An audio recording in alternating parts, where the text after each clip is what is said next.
This is WWE superstar Drew McIntyre, and you're listening to the WWE Podcast. The champ is the one that everybody wants, me. Becky Lynch is going to WrestleMania. Claymore! Austin 316 says I just whipped your ass. This is my idol. You're going to acknowledge me. Everybody, it is that time once again. The second biggest event of the year for WWE, arguably. SummerSlam is just 2 days away as I record this, and tonight I've got somebody that hasn't been with me in several months. Now, you just heard from Mr. and Mrs. Casual Wrestling Fan last night on the mailbag, but he's doing double duty tonight with me to cover SummerSlam, and I'm excited to talk about SummerSlam. And overall, I need to ask you, Mr. Casual Wrestling Fan, first of all, welcome back. I'm glad to do a show with you again. But also, are you just, as a whole, are you excited about SummerSlam?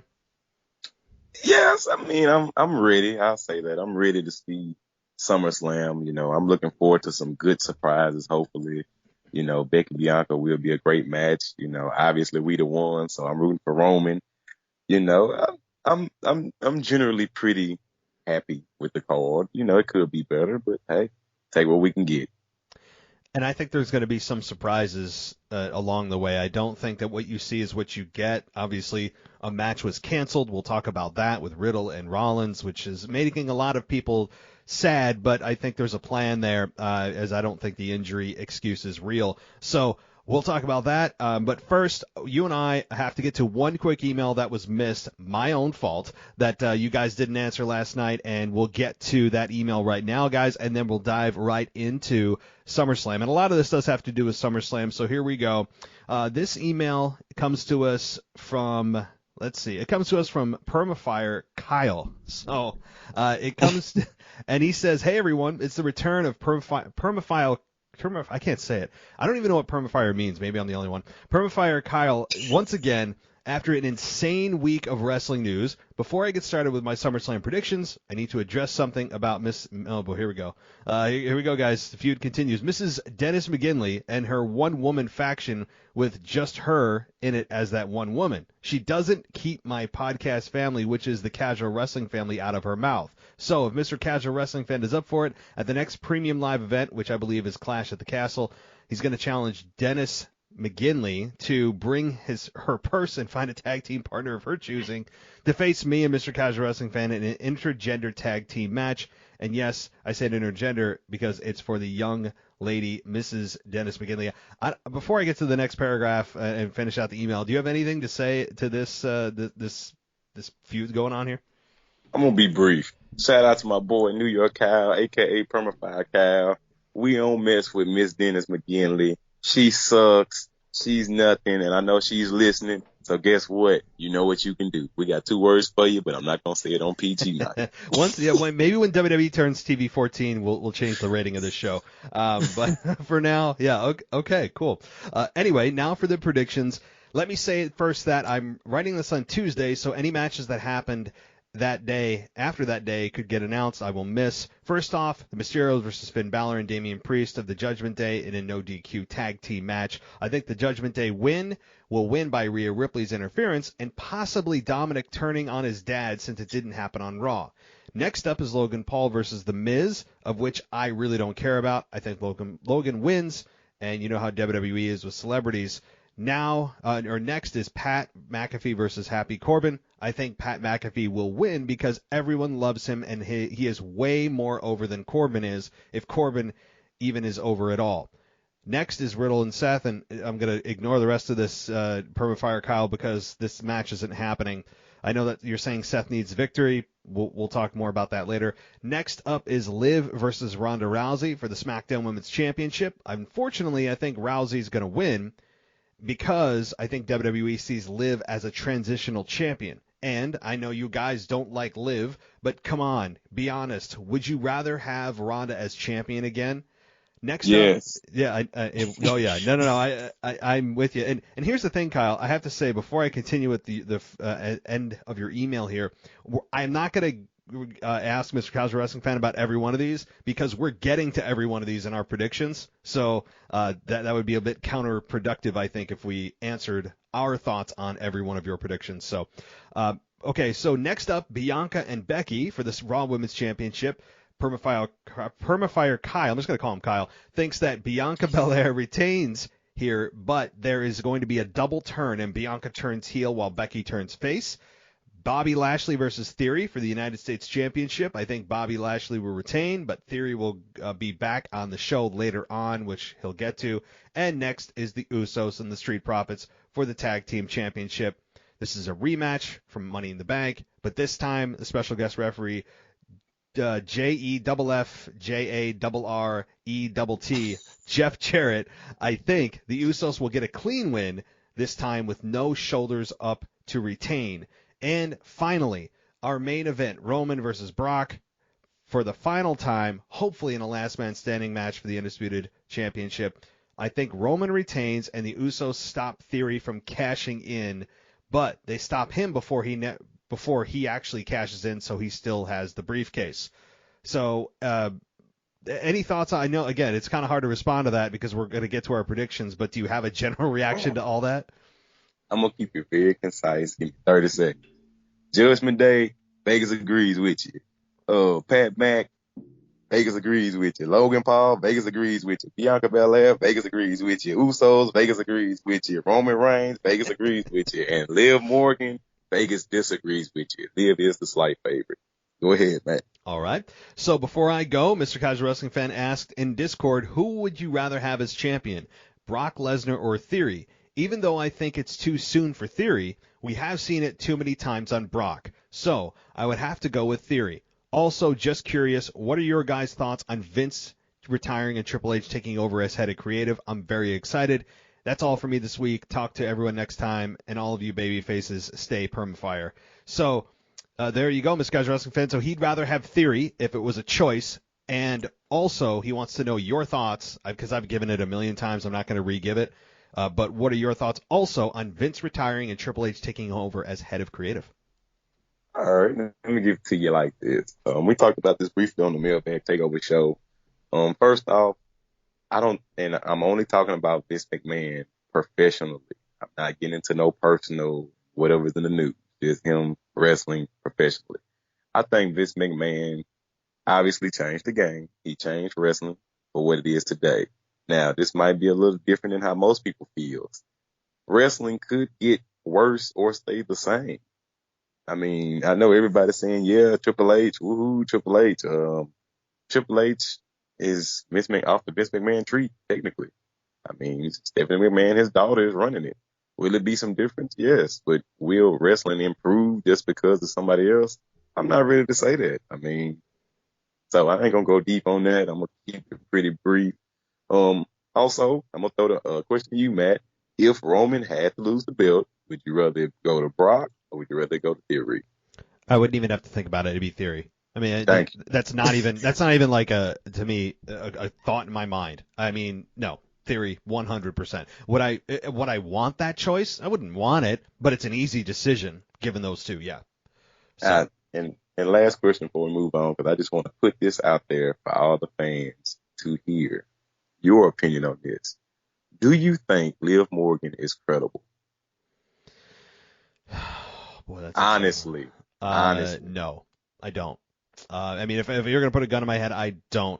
The reason I don't is when she was facing Becky Lynch, she lost. When she got her women's championship match, I think it was like earlier this year or late last year, she was actually in the women's title picture. She lost several times to Liv Morgan.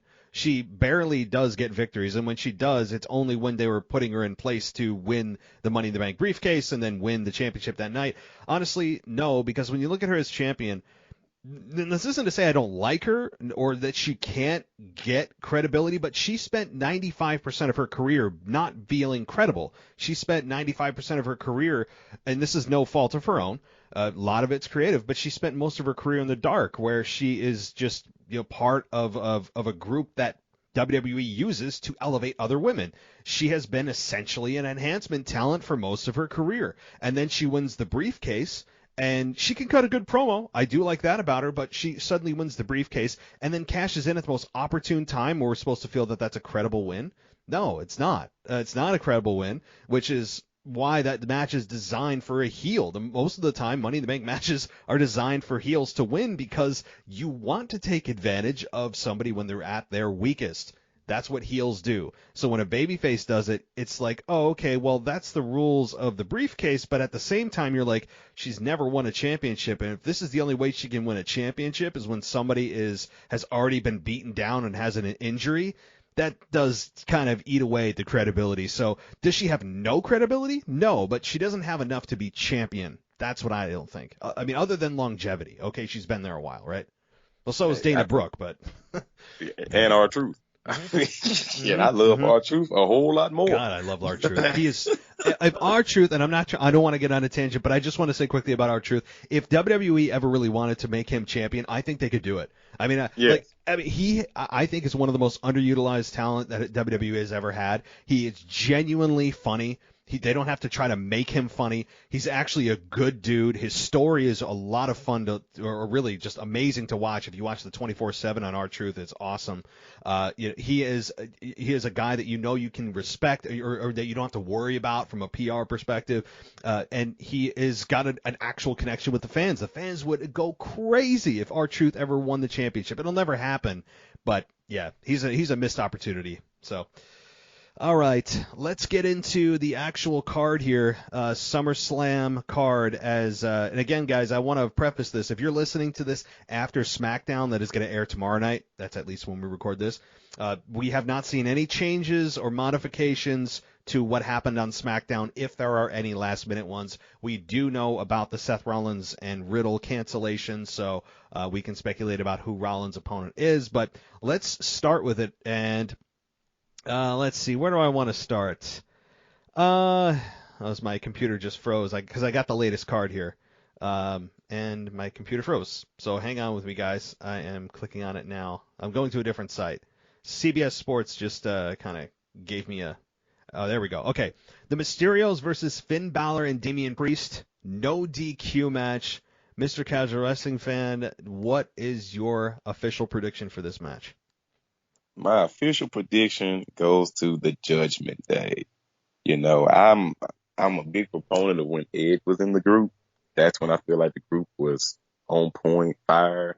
Since then, they've lost a lot of momentum, losing to the Mysterios several weeks in a row.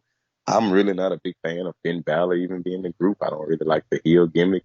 Give me normal Finn or Demon Finn, but this new heel Finn's not really doing it for me. I mean, Damian Priest has the voice, he has the look, but I feel like he needs Edge.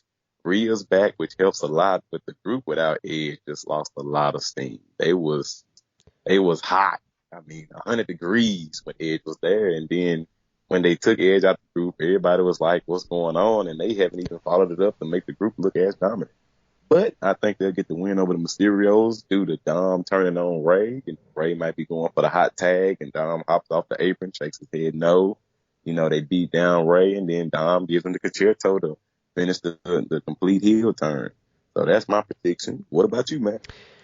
Yeah, that's actually almost nearly identical to my pick. And here's what I'll say, too. So first of all, let me just say, yes, Mysterios do lose here, and it is because of the Dominic turn. But if Dominic doesn't turn and they just flat out just lose to the Judgment Day, and, there's also that scenario. I think one way or the other, the Mysterios lose. But to me, if they don't do the Dom turn here, they're never doing it. It's the perfect opportunity. Monday was also a perfect opportunity. It was Ray's 20th anniversary. They're in Madison Square Garden. His whole family's there. What better way to turn on your father and ruin his entire night than turning on your dad and going to the dark side? It really just was a storyline that was missed, but there's an opportunity, of course, at SummerSlam on a big stage, and I hope it is Dom turning. It would instantly make him like 1,000 times more interesting from a character perspective than he is now, and I think there's stuff you can pull from. Now, the other side of this is the Mysterios still lose. It's just a flat-out loss to the Judgment Day, and then they go for the beatdown. Both of them are about to get concertoed by, Finn and Damian and Rhea, and then Edge's music hits, whatever music that's going to be. He comes out to make the save, And that's what I think is going to happen. So did you say that you think Edge is going to return in some form or fashion here too? I didn't say that, but I would like that. Maybe I just sound bad when I say this as a fan. I want Edge back in the group. I don't care how they get him back in the group or give me anything. I want him back as the leader of the group. They lost so much steam without him. They need Edge back. Or maybe he needs to make his own faction, but the music isn't the same without Edge. Anyway, but yeah, so can we get an Edge surprise? Yes, we could. And he could come in there to run interference to stop him from beating down Ray and Dom. But I just want to see Dom turn. I'm tired of Dom. And if he's not going to turn, then I don't know what's left for him. I don't know. I don't know what there is to do with Dominic. I mean, he doesn't look the part. He seriously, and I've said this, he looks like, he's fresh off, junior prom. He's got a young look that doesn't give him any advantage. He's got height, that's fine, but that's not saying much standing next to Rey Mysterio, who's like 5'5" or 5'6". But he needs facial hair, he needs muscle mass, he needs a character, he needs an actual personality. I just want to shake him and be like, there's got to be something in there. And he is just so bland, and he's good in the ring, but he's living off the Mysterio name. And that's, I think there's more to this, and I hope they do this. But you're right about the Judgment Day, about Edge. I have never seen a group feel like they have so much potential, and they just slice the knees off of the whole group for seemingly no reason. I don't understand the need to do that when Edge was on fire every single week and he was helping build stars. And just as I'm like, all right, they're starting to get some nice momentum, I could see this being a group that's going to last a year and a half, and boom, Edge gets ousted. Everyone's like, what the heck? They're going to turn Edge back to a babyface. That's what it seems like. But I think there is a small possibility of Edge coming back and then rejoining, where you think he's going to get revenge. And he's just like, no. He's like, thank you for beating the weakness out of me. I mean, it's possible. But any final thoughts on this before we move on? Just to say, I did not like Edge as a babyface. I come on here and I ran about Edge. I don't like it. When he turned heel, you got Mr. Casual Wrestling fan. So anything with Edge, just please make him heel. Yeah. Don't make him face. I don't want to hear you think you know me anymore. I mean, to be fair, that will happen before he truly hangs up the boots. I mean, that song, it'll happen probably at the tail end of his career when he truly does want to retire. That is his iconic song. I mean, so I think he'll eventually come full circle. But right now, heel Edge, we didn't even get a chance to see it breathe. We saw hints of greatness. He cut his hair. He came out with the dark suits. He had cut awesome promos every week, helping build, the younger stars, and it just makes no sense. So you're right. I hope it's a false babyface return where Edge is back and everyone's cheering, and you think he's going to get revenge, and what he does is actually hit the concerto himself on Rey and Dominic. That I would love, where people think he's the White Knight and he's actually like a wolf in sheep's clothing or something. So totally with you on that. How about Logan Paul versus The Miz? Probably the least interesting matchup on the entire card, but maybe you feel differently. I'm going to be honest. Obviously, we know Logan Paul is miscast. I want him heel. I wish they would have him and The Miz be together. I like the camaraderie together. He gets heat. Now, picking the match, it's tough because WWE loves they Hollywood people. The Miz rarely wins. So I guess I go Logan Paul. Last night I said The Miz unofficially, but tonight we'll go Logan Paul. It's not an easy one. You're right. I mean, here's the thing. I think WWE is going to have a real interesting time dealing with the crowd that's going to absolutely crap all over this match. And I don't mean it in a way that's they're going to try to hijack it, but more of tell WWE who should be babyface and heel, because trying to get Logan Paul to be liked is really difficult. He's inherently a very unlikable person. He's a social media star, 20-some million subscribers on YouTube, all the rest, millionaire, and very successful athlete, all that, and that's great, but that's not relatable for 95% of people. And he's got an arrogance about him, and why he's not being, why they haven't turned him babyface or heel makes no sense. They tried on Raw at Madison Square Garden, and I think that was a foreshadowing of things to come at SummerSlam. I think SummerSlam, it's going to be like 80-20 against Logan Paul. I think that he's going to get booed out of the building. I think Miz is going to get cheered out of respect. Even though the Miz is a decent heel on the mic, he knows how to get a crowd angry. I think it's going to be Logan Paul getting booed out of the building. Do you? Maybe I'm wrong. Do you think the crowd is going to go along with Logan Paul as a babyface? Okay, now I'll say this. They are having it here in Nashville. Nashville is a very traditional wrestling city where they will boo heels and cheer the face even if they don't agree with them. But even in this market, I still think Logan gets booed. I mean, you can't help but go for the Miz, who's been there all the time. Now, when Logan comes out, he might initially get a mix, but I think when the match happens, the crowd will totally be on the Miz side. I hope so. I'm not a Miz fan. Everyone knows that, but I do think there's a respect factor there. And, you know, when you look at the whole celebrity factor, he is a celebrity, but he signed a long-term contract. This isn't the typical celebrity come in for WrestleMania, make them look good, promote whatever movie or product that they have, and then they go away. That's not what Logan Paul is right now. He's actually signed a multi-year deal with WWE, so he shouldn't get that celebrity typical, like force field around him. And I also think that given the demo that's at major events like SummerSlam, you have the older crowd. You don't have typically a lot of families because it's, number one, super expensive to bring your entire family with kids and everything to these events. And these events just, I think, are more attractive to the demo that's in your age group, my age group, and male. I think that's what it's going to be, which tells you that this crowd, I don't think, is going to really be on Logan Paul's side. I'm very interested to hear the reaction. I think Logan Paul is going to get destroyed, and you know, rightfully so, because he should be a heel. So exactly, I hope he does.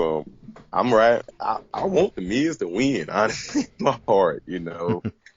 And I will boo Logan Paul from a form of respect, you know. And maybe I don't know what they're gonna do with this, but this was dumb. Whoever idea was to make him face, I don't get it.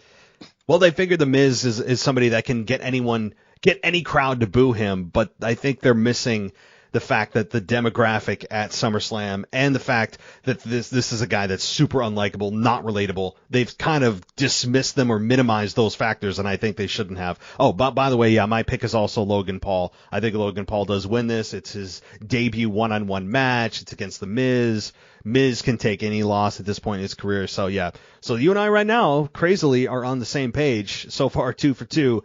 Logan Paul probably does win here. All right, now things get a little interesting. Bianca Belair versus Becky Lynch for the Raw Women's Championship. What's your thoughts? God. Yeah. Can we go to another one? Audible. I can call it audible if you want me to go to. I can if you honestly, want. I haven't even picked. All right. I'll give you time to think, or at least I'll give you my pick. I'll give you my pick, and then that'll give you time to think. So, okay. This one's difficult. Very difficult, and you said that you actually looked at the Vegas odds, and the Vegas odds probably do favor Becky, right? Bianca. Bianca. Oh, Bianca. Okay. Well, I'm going against the Vegas odds then. I'm going to say Becky Lynch regains the Women's Championship.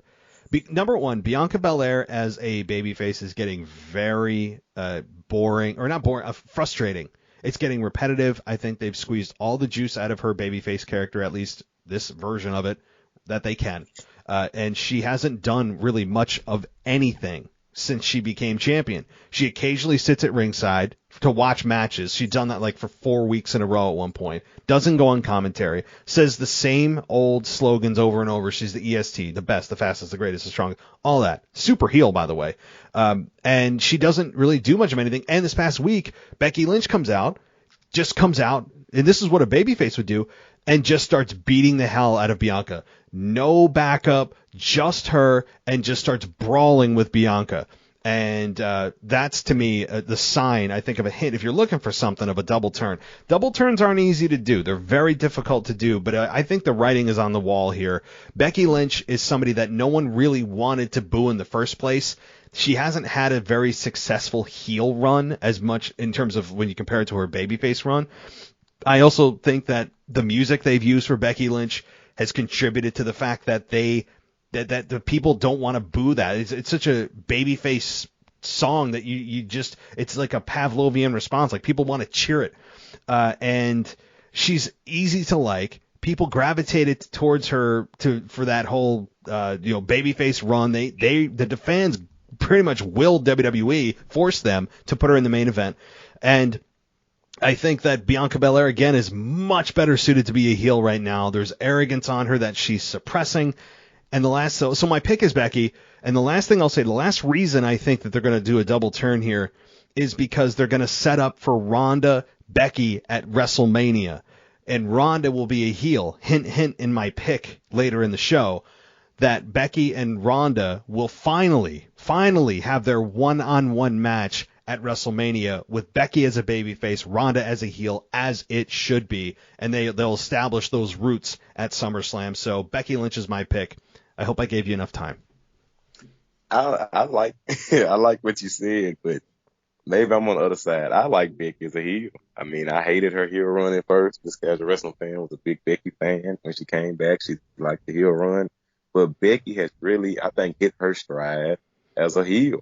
Like she said, she's no little blue choo-choo. That's right, yeah. She really is in that, and I ain't trying to compare it because that's her, husband, but she's in that Seth Rollins type of role where she's doing great work. The fans like her. They respect the work she's doing. She's on another level. And as far as Bianca goes, I hate it because I do like Bianca's gimmick. She needs a lot of credit because for her to take her gimmick and make it face, as you said, it's normally what heels would say, and she puts a great face, gimmick on it to make people cheer her. Now, I'm not a big proponent of the double turn. I think they should leave Becky heel. I'm totally okay with turning Bianca heel. I would like to see that too. But, so this, I guess, gets to my pick. I think it'll stay where it's supposed to. It's going to stay with Bianca. She retains. I want to see Bianca Rhea. I think that's the match that I'm looking forward to. Not at WrestleMania. Hoping the next couple PLEs let Rhea take it off of Bianca. Because right now, Rhea needs to be established, especially if they're going with this Judgment Day group. So give me Bianca. Maybe a heel turn for Bianca, but leave Becky heel. I love to heel Becky. Hey, that's my 2 cents on it. I forgot about the Rhea factor now that she's back, and they never got to that. I don't know how you do a Bianca heel, Rhea heel matchup. You can't. So, yeah, I mean, that's probably the strongest argument to keep Bianca as champion is that we got to get Rhea Bianca at some point. I mean, you could still do the matchup even if Bianca's not champion, but yeah, you're right. I think that's a strong case. I'm going to stick by my guns and say Becky gains the championship.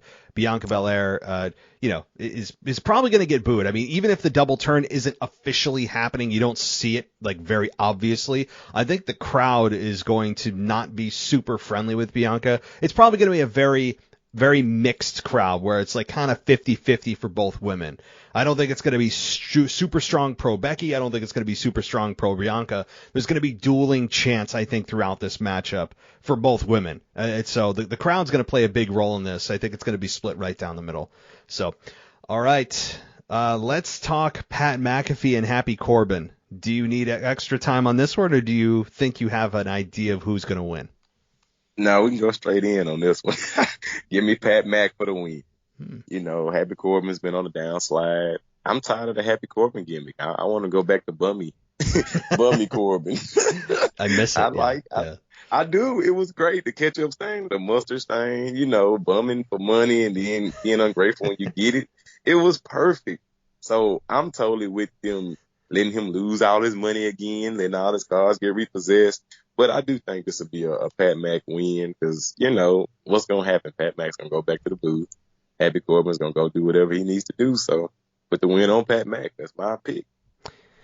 Yeah, I mean, I feel I'm going to actually side with you on this one, but I'm not super confident. And the reason is because Corbin losing to an announcer is, it's not great for his career, but it could be a way to create a character change once again for Corbin, who has gone through several iterations of his character.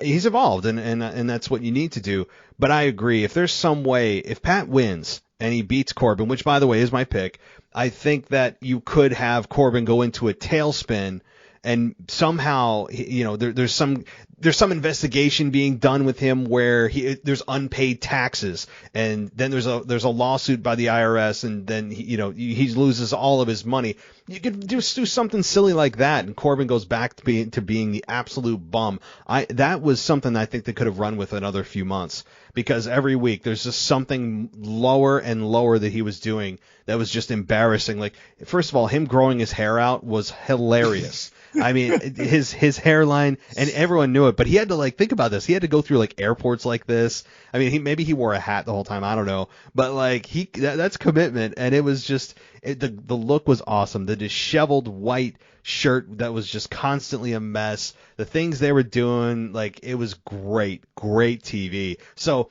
if they could somehow get him back to being the bum, sign me up. I don't care how they do it. But I think Pat McAfee gets the victory, and I think it'll be a decent match. It'll be okay. It's not going to be a match of the night, but Pat McAfee takes bumps. He's very, very free in that way. He kind of wrestles like Shane McMahon in a way where he's just, he'll sacrifice his body. He's not a great technical wrestler, but he takes bumps and he'll make the guy look good. So, yeah. Any thoughts on that before we move up the card here? No, I mean, like you said, let's go back to bum ass Corbin, and I think Pat Mac is gonna pull it off. Put your money on Pat. Yep.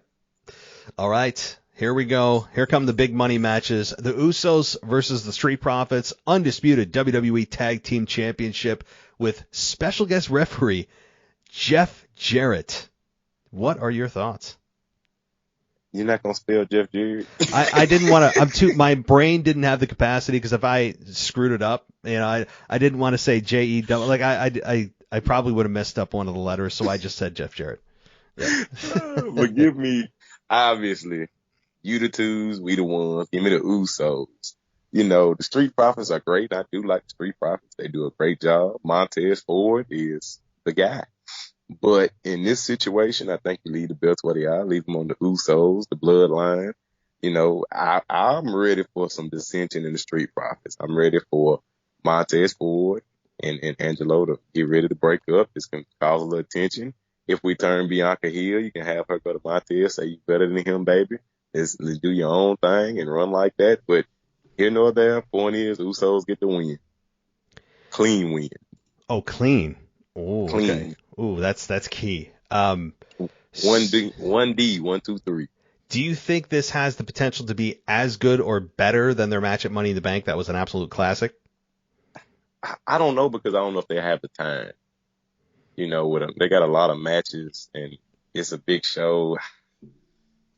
It's hard to follow up. Let's be honest. It's hard to follow up. I think it'll be good. I don't know if it'll be as good. I don't think it'll be match of the night. I think that's going to be big, to be honest. So I'm going to counter this, and not just to be contrarian, but I do believe this. I would not put any money on this match, by the way. This match actually kind of scares me. From, like, if I actually had real money on it, I would stay away. I'm going to go with the Street Profits, but like 51-49. Like, I'm just tipping Street Profits. And the reason is, you have Jeff Jarrett in this matchup.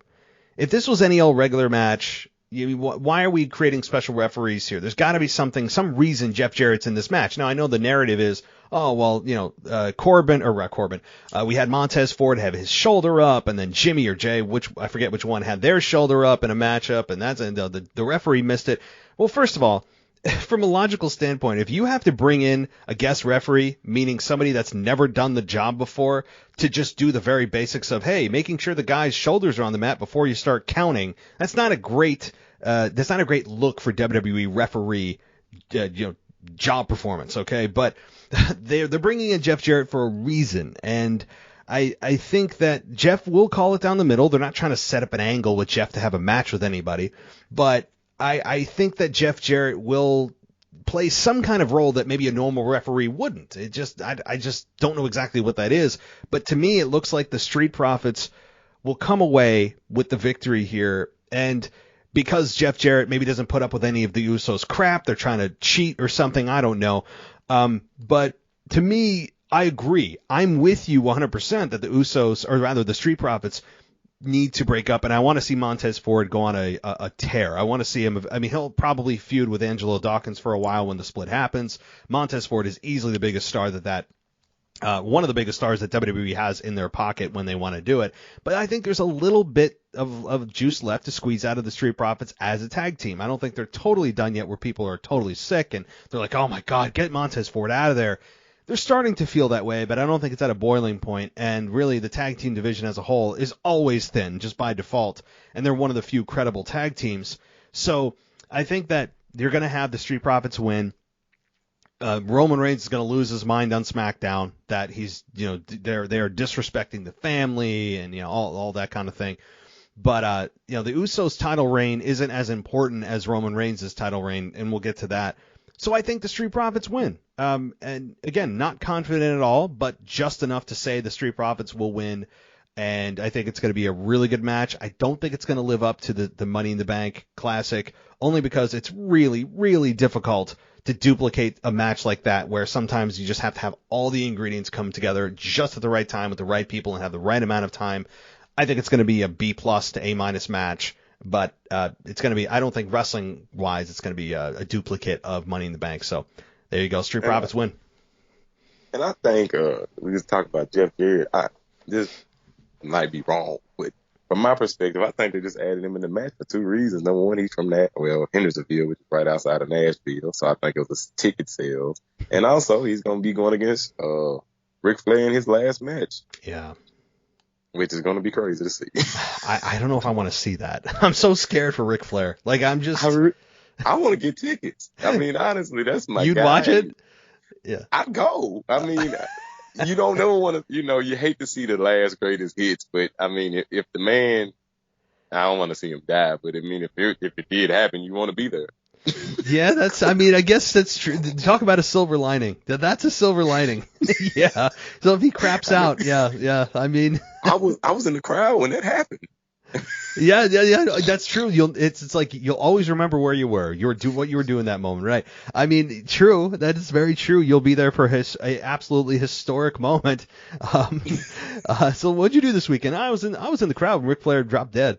It's like so. Knock on wood, not wishing death on him. Yeah, no. I hope he puts on as a performance that is, number one, as safe as it could possibly be, and also one that isn't a complete degradation of his career, and it's going to be difficult to do. How old is Ric Flair? He's what, 70? I think he's 73, Jeez. 72, 73. But I mean, think about his moveset. He was just body slams and chops and figure four. That's true.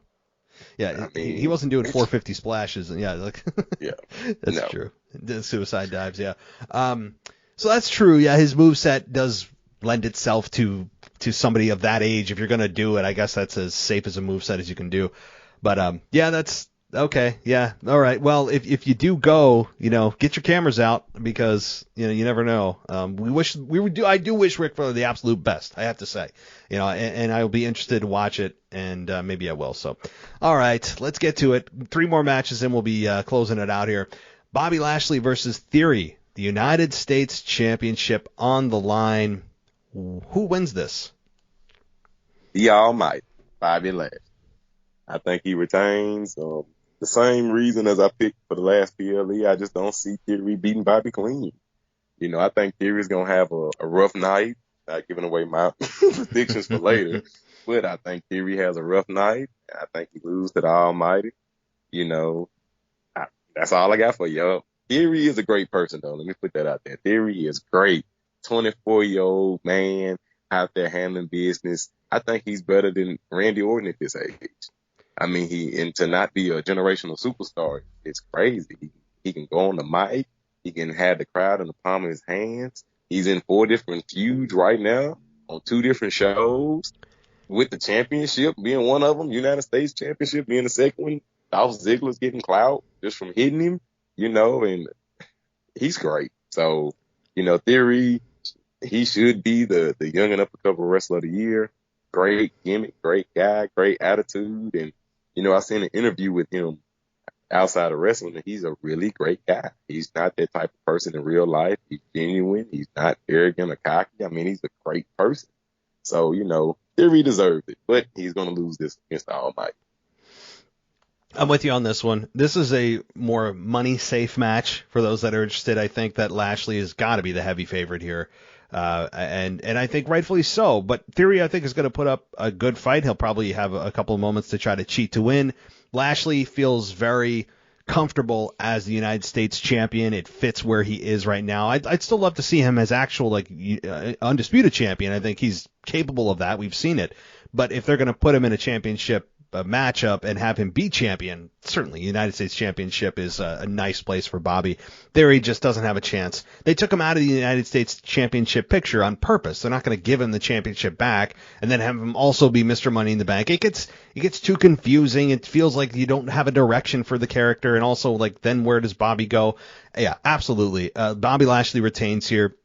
Theory is going to lose, and like you said, it could be a very rough night. I think we're on the same track there for that young man. But Theory is a guy who is well ahead of his years. I mean, he, like you said, the guy is better on the mic than the most of the roster, and that's talking about even some guys that have been there 5 times as long as he has. He's got youth.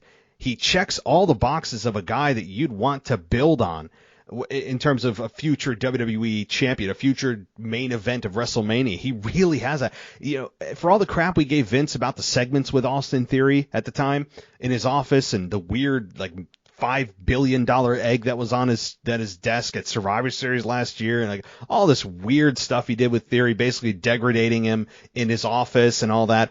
It was really a way to elevate him, and I kind of see why Vince did. The guy can talk. He's young. He looks the part. He, like you said, I haven't seen many interviews outside of this, but I'll take your word for it. If he's a genuinely good guy, he does check every box.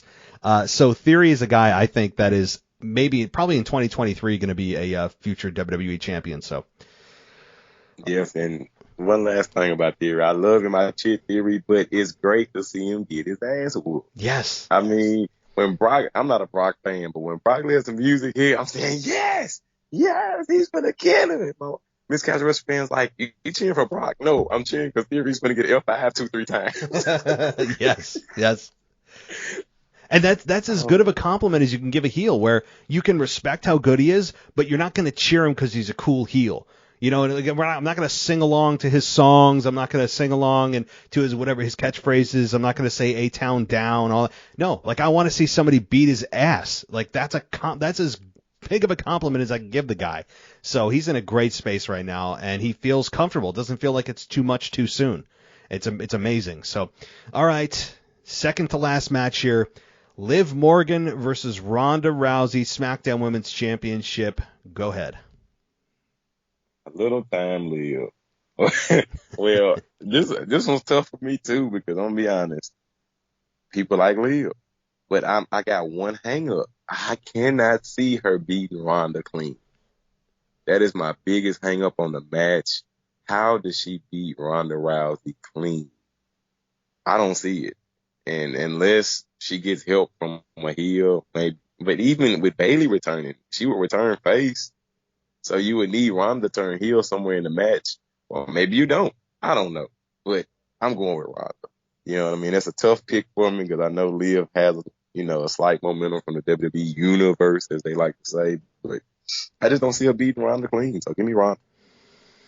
Yeah, I'm going to say you're right 100% about that, where Liv there's just no way that anyone would believe that Liv could beat Ronda Rousey clean. It's just, which is weird to say, because usually that's what you'd say the other way around, where you shouldn't believe that a heel could beat a babyface clean.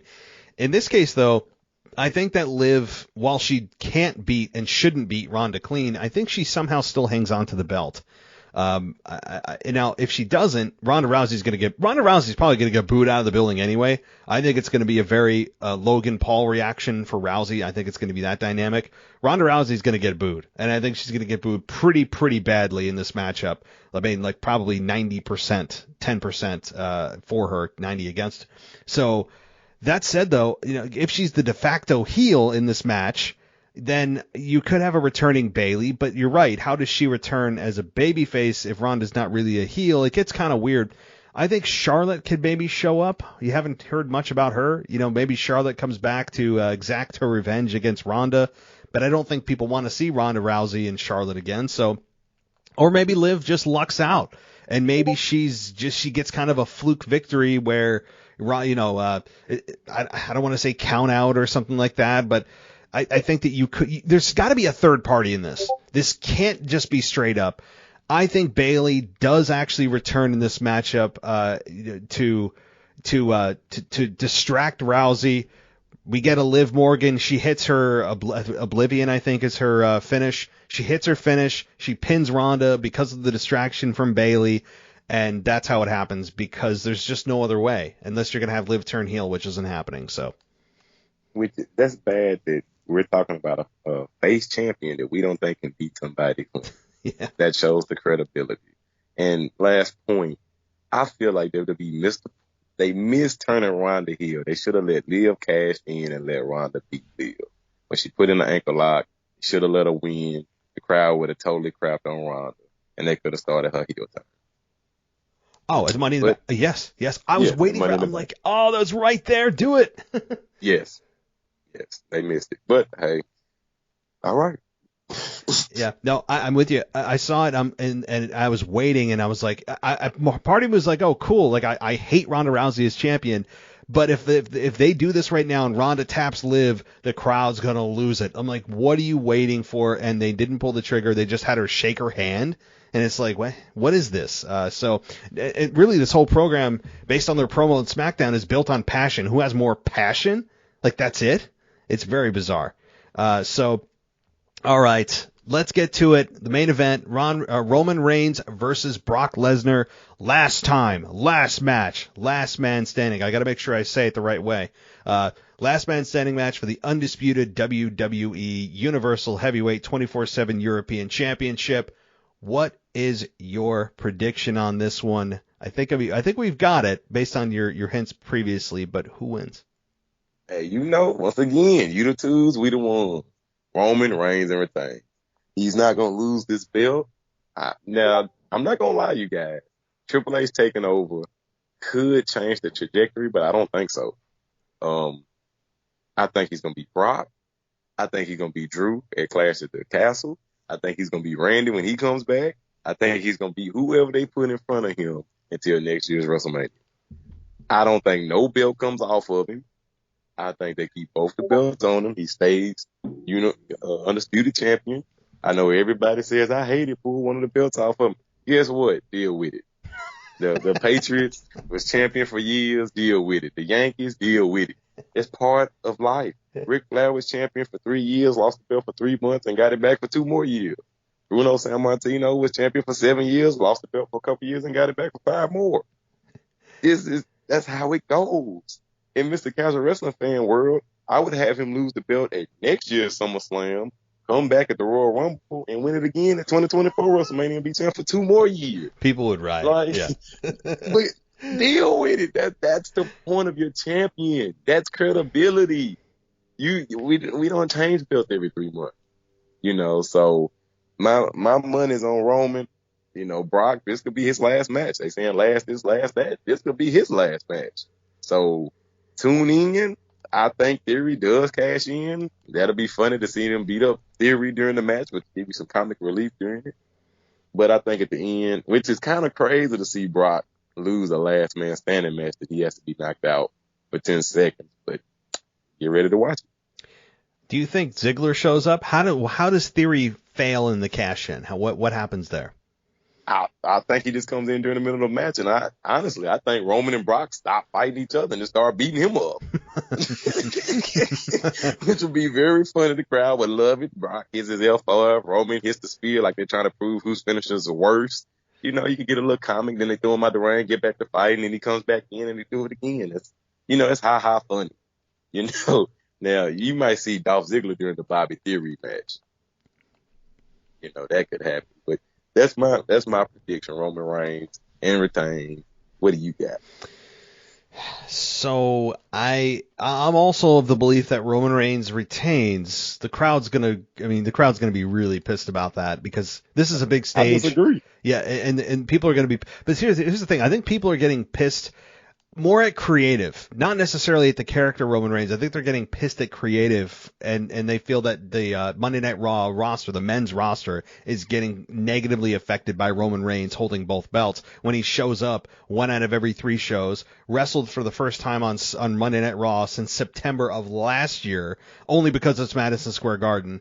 You know, he's beyond an absentee champion at this point, and people are just tired of that. I think if he was at least here every other week and, you know, that kind of thing, it's just a problem that's compounding for a lot of fans. So, with that said, I think Roman Reigns retains. I expect a very violent match, a lot of, you know, hard-hitting chair shots and, you know, steel steps and going through announce tables and ladders maybe, who knows. And at the end of it, Roman Reigns retains. Do I think it's clean? Yeah, I do. I think it is clean, and I think Brock Lesnar goes away maybe until next year's WrestleMania. I don't think we see Brock Lesnar for quite some time after this, if ever, because his friend in Vince McMahon is obviously no longer with the organization. So probably Brock Lesnar goes away, I'd imagine. Roman Reigns does beat him somewhat clean, but the Usos are also a wild card. Given this is a no DQ match, I think that the Usos will have some say in this.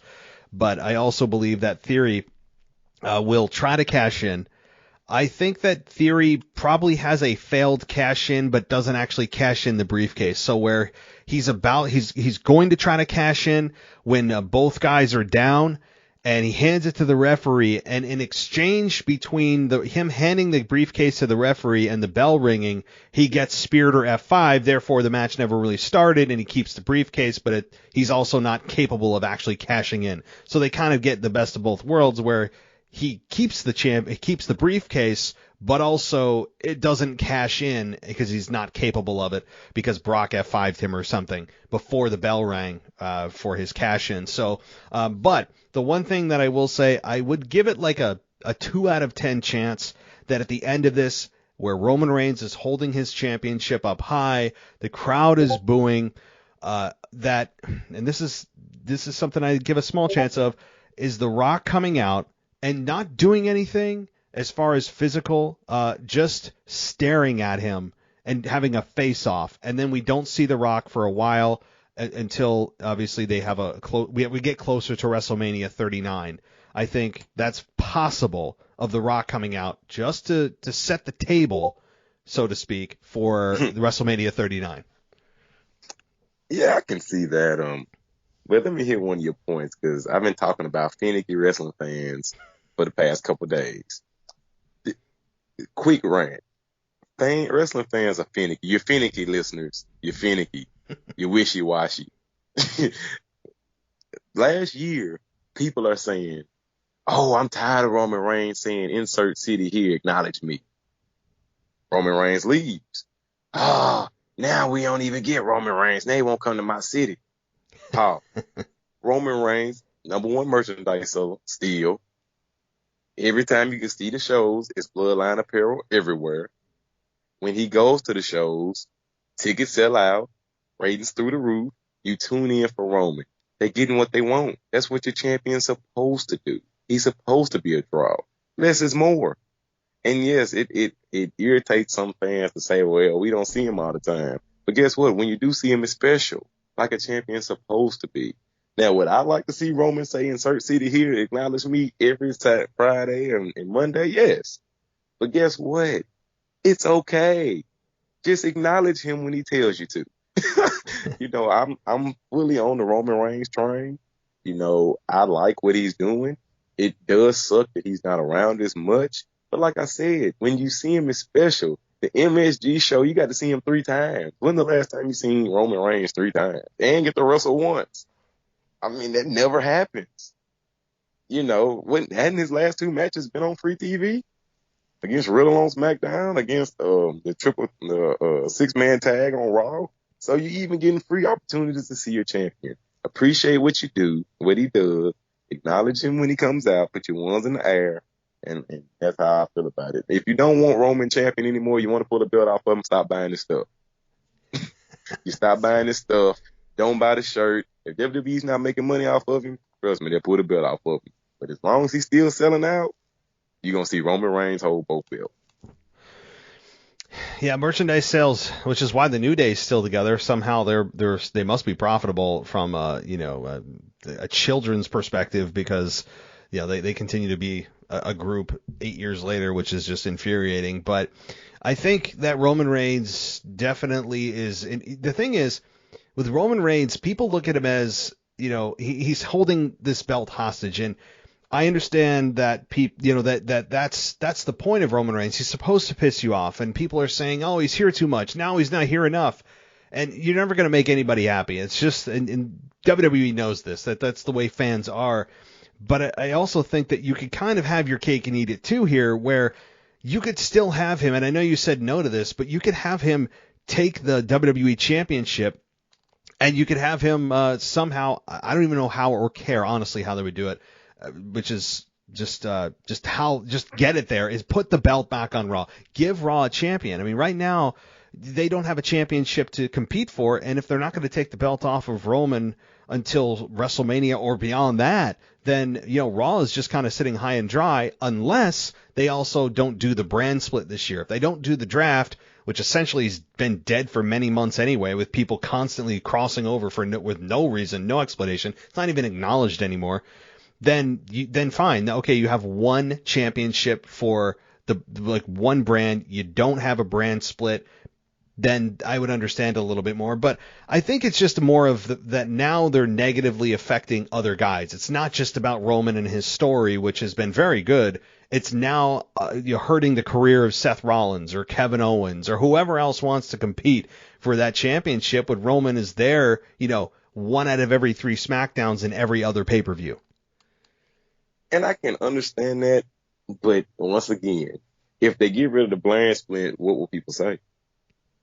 If it's no more brand split, if it's one championship for all, you're in the same boat, and now you can't take the belt off of it. You get what I'm saying? It's like, I understand to say, well, give Raw a championship, but Raw hadn't had a champion. Let's be honest, Raw hadn't had a champion since January, since Big E. They put it on Brock. They put it on Bobby for 2 weeks and put it right back on Brock.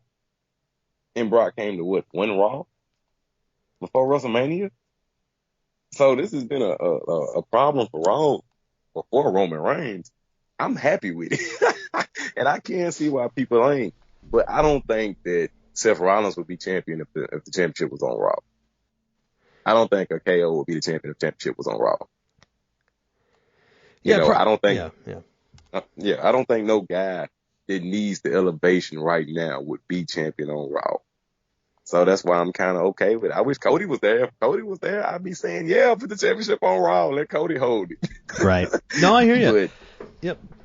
I think that with the Roman Reigns storyline, they've made their point. I mean, how much him being champion for now 700 days or 1,700 days, they've kind of done everything they can do with it. I feel like it's like, okay, point made. This is a historic run. Cool. We are, yes, we want to see people beat up Roman Reigns. That's how we should feel. And so they've done that. But at some point, there's got to be a breaking point where Roman runs through everyone he could possibly run through, unless you're going to cycle back and do everyone again. I mean, it's just kind of like they've done almost everything they can do with Roman Reigns. It's reached the point where, okay, can we give it to somebody else so we can actually have championship matches on pay-per-views? And right now, I think it's actually while it was a big positive for a while, it's actually a net negative now. Even though Roman Reigns is champion, I get why there are massive benefits to that. There also are a bunch of, half the roster is being completely hijacked by Roman Reigns and his WWE's decision to put both belts on Roman, and then taking them and essentially sitting at home since WrestleMania. He's defended it once since WrestleMania. It's amazing. Right. Well, yes, one. You're right. And I agree. But also, let's look at the glass half full. It's giving other guys a chance to shine. You're getting tag team matches as main events. You're getting U.S. championship matches or Bobby Lashley in main events. You're getting to see Theory more. It's putting a lot of more guys in better positions that they wouldn't be otherwise. I don't think that it's actually hurting anybody to not be champion right now. I don't think it's nobody who deserves to be champion on Raw to a point where they need to build. This is what a champion's supposed to be. And I think, like I said, that's the biggest problem. You see, your women's championship changed hands a lot. Becky held it for a while, and so did Charlotte. But Roman is giving you a championship run that, yes, it's making fans, irritated because, oh, man, he's got the Raw belt, too. Get the Raw belt back. Well, guess what? He wants that, too. He wants all eyes on Roman Reigns. And if they get rid of the brand split, it'll really be a non-starter. I think you really would be sick and saying, oh, we'll never get the belt off of it. Now, I agree. I see all your fans. Don't yell at your listening advice at Mr. Casual Wrestling Fan. Trust me, I get where you're coming from. I remember JBL being champion. I couldn't stand JBL, and that irked me. So if you don't like Roman as champion, I totally get how this can infuriate you and just say, God, get it over with. But guess what? It's a light at the end of the tunnel. Roman ain't going to be champion for the next 10 years. Yeah, well, yeah. If Vince was still here, maybe. So maybe, but with Triple H coming in, it could be a change in direction. Maybe they pull both belts off of Roman. Maybe the 1,000 days isn't as important anymore without Vince. Who knows? But if it was up to Mr. Casual Wrestling Fan, he'd be champion this time next year. Oh my God. Hearing that probably just sent shivers down everyone's spine. Just imagine Roman a year from now still champion. That's a hard pill to swallow. But I understand, I get it. And the thing is, we'll never know really what Vince had planned and what Triple H is changing and what he's not, or maybe the storylines that Vince continued, he's going to just see them through, or he's changed. We won't know because we don't know what Vince's original plans were versus what Triple H wants to do, or, we don't know. So everything, even though he's the head of creative, maybe he's just adopting what Vince wanted to do and he's going to continue to do it. Who knows? Look, Roman Reigns as champion is probably going to be the case at least through 1,000 days. I know people don't want to hear that, but they're 70% of the way there. Exactly 70% of the way there. As of Sunday, they will be exactly 70%. You don't think they're just going to go that extra 30% and get to 1,000 days? They're going to get there. And I know people are going to lose their minds, but it's going to happen. Now, before I get to one last thing I want to ask you, do you have anything else that you want to say about the Roman Reigns-Brock Lesnar matchup? Really quickly, if they're getting to Roman Reigns holding the belt 1,000 days, he has to be champion this time next year. So get ready. Yeah, I'm not good at math. That would put him in. Yeah. He'll be 1,050 days next year this time. So. Oh, God. Yeah, that's very true. All right. Yeah, I'm going to eat those words, but I could see WWE doing it because they love themselves some round numbers. And when is the next time you're going to have this opportunity to even talk about a 1,000-day champion? You're never going to have this opportunity again. At least I don't think in the modern era.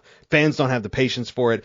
Somebody like this, like Roman Reigns, like the run he's had, comes along once in a generation. I'm not saying he's a generational star like Stone Cold or The Rock. He's not quite that, but in terms of being able to put it on somebody that you can trust and it feels right and he's on a hell of a run, you're not going to have this opportunity again. So I think they're looking at it as we either do it now with the 1,000-day run or we don't maybe ever get this opportunity again for 10 years, 20 years. So he might retire afterward. This thing of Roman lost this time next year and retired. And just hung it up and said, hey, that's enough. Mm-hmm. Greatest run ever. Yeah, this will go down. Once he drops the belt, I mean, I'm sure they're doing, documentaries and filming crews and all that. They should, because this is a historic run. Absolutely. And there will be eventually some massive documentary done on this run with Roman Reigns and the behind the scenes stuff and Roman's comments on it. Maybe they do day 100, day 200, 3, 4, 5, 6, 7.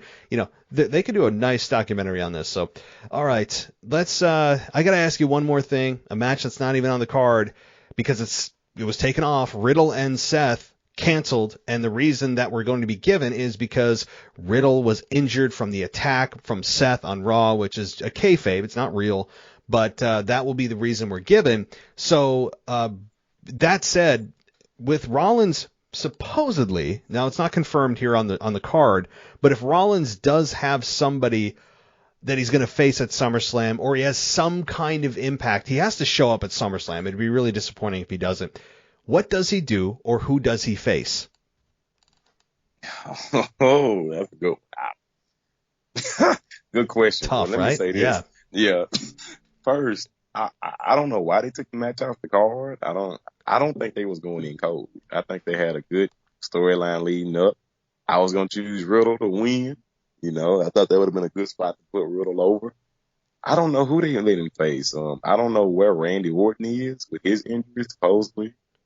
That would be a great candidate for me. That'd probably be my number one candidate. If Randy Orton came out there to face him, forget Riddle. It's Randy.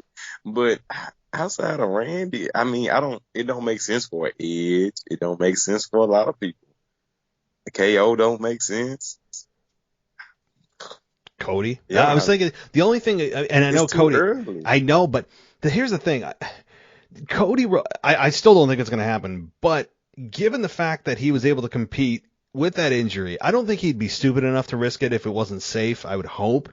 But WWE, I think, a lot of times overinflates what they tell fans about the injury recovery time. And they purposefully do that because when the star comes back earlier, it's more of a surprise. It makes them look like they're superhuman. Like, we said he was going to be out for 9 months and he's back in 4, when in reality, the recovery time was 3 to 4 months. That's probably what the doctor's saying. Now, I'm not a doctor. I don't know exactly what was done on Cody. I don't know exactly the diagnosis. I wasn't the one doing the surgery. I am not the one advising him of the recovery time. But I think there's a small chance because they wouldn't cancel this match with Riddle and Monday Night Raw on the go-home show to SummerSlam and then cancel this match if they didn't have a really big reason for it. And could it be Cody Rhodes? Really small chance. If some miracle he's actually okay to compete or at least confront Seth if he comes out for a promo. Maybe, we have Cody Rhodes show up in some capacity. I think that's possible. Maybe they don't fight, but he confronts them. Or we have Randy, like you said. I think Randy's closer than Cody Rhodes is to returning. But I just can't imagine SummerSlam with Seth not on it and purposefully having this match canceled just to have Seth sit at home. I'll say this. If it's Cody, I'm here for it. I'd love to see Cody. I hope. How long has it been? Well, it's been, 2-3 months? It was Hell in a Cell. Hell in a Cell. What was that, 2 PLEs ago? Yeah. So, yeah, right at 3 months. Well, no, because these two is kind of close. So 2 months. I don't know. I mean, if he could come back, I'm for it. Even in a promo capacity, I'd love to see it. Cody Rhodes, that's my favorite babyface. He's great. I feel bad for Seth. I mean, it seems like Seth is always in the background. I hear people saying put him in a triple threat match with Brock and Roman, but I don't want to see that. I mean, I want Seth to have his own path, and I think Seth and Riddle would have had a great match. I mean, they both do really good together, but if it ain't Riddle, if it ain't Randy, give me Cody. I'll take Cody. I think the more that I talk about it, I think what'll happen is we get Seth coming out, maybe not in a match. And again, guys, maybe it's announced on SmackDown or something that Rollins does have a mystery opponent at the event. And if that's the case, then obviously we're totally wrong here, or at least what my prediction is totally wrong. That we have Rollins come out. If he doesn't have a scheduled match, he comes out, he starts running his mouth about how he injured Riddle. He does his laugh. The people sing along to his music. He's dressed ridiculously, which I love his outfits. And then we have Cody Rhodes' music hit, and he comes out and, in a sling, and, there's no physicality, but he cuts a scathing promo on Seth about when he's back, what he's going to do to him. Cody Rhodes is very capable of verbally sparring with the best of them, and I think that that's possible, where there's no physicality given that Cody can't do anything, but there's a way to set up a match that could happen at Rumble or all the way to WrestleMania. I think there's something that you could do there, but that's my thought. As long as it's not Ezekiel or Elias. Oh, God. Please. That's the only victory Seth has gotten lately is over Ezekiel. I mean, it's amazing. So, yeah. And I like Ezekiel still. Shout out to Ezekiel. And when they did the Elias thing, that was cool. But, yes, no, I'll take Cody. I'll take Randy. Outside of that, I don't know who you put against Seth. Like you said, outside of him coming out and just talking crap, and I love his songs, so I'm singing along, too. But, yeah. I think unintentionally it's a sing-along song. I mean, the fans just gravitated to it. As a heel, you don't want people to sing along to your stuff. They shouldn't be, doing, nursery rhymes with you. It just shouldn't happen, but it's something that I think if Seth ever turns babyface, this song is going to explode. It already has, but, so beyond everything that we've talked about, is there anything SummerSlam-wise that you wanted to bring up that could happen, would happen, should happen? How about I ask you this? They go a question for you. Who do you think surprises us at SummerSlam? Are there any surprise appearances? I know you said possibly The Rock, possibly Bayley. Yeah. Anybody else? I mean, so in terms of returns, big surprises, here's the order in which I think the likelihood of each return will happen. I think Edge is almost a guarantee. I'd say like a 90% chance of Edge returning, maybe even higher than that. I think Edge is, if you're going to talk about returns, Edge is at the top of the possibility list. I think Bayley is a next chance of coming back. I'd give her like 50%, 50-50 that she returns at SummerSlam.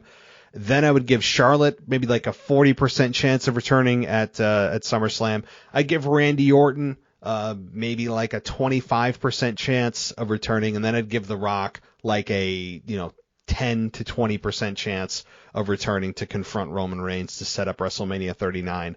So outside of that, I don't know who else could possibly be returning from an injury standpoint or a debut standpoint. I just, and Cody Rhodes. I'd give Cody Rhodes like a 30% chance of coming out if Seth Rollins doesn't have a scheduled match. So, what about you? It's fun. It's funny how we still talking about The Rock. I mean, years later, we've been forever. We've been guessing The Rock coming back for 2021, and then we said, okay, now we're out of COVID. He's coming back for real. Now we're in the stadium. One of these times we have to be right. I mean, so we keep predicting it. We're gonna be right at some point. Hey, a broke clock's right twice a day, right? That's right, yeah.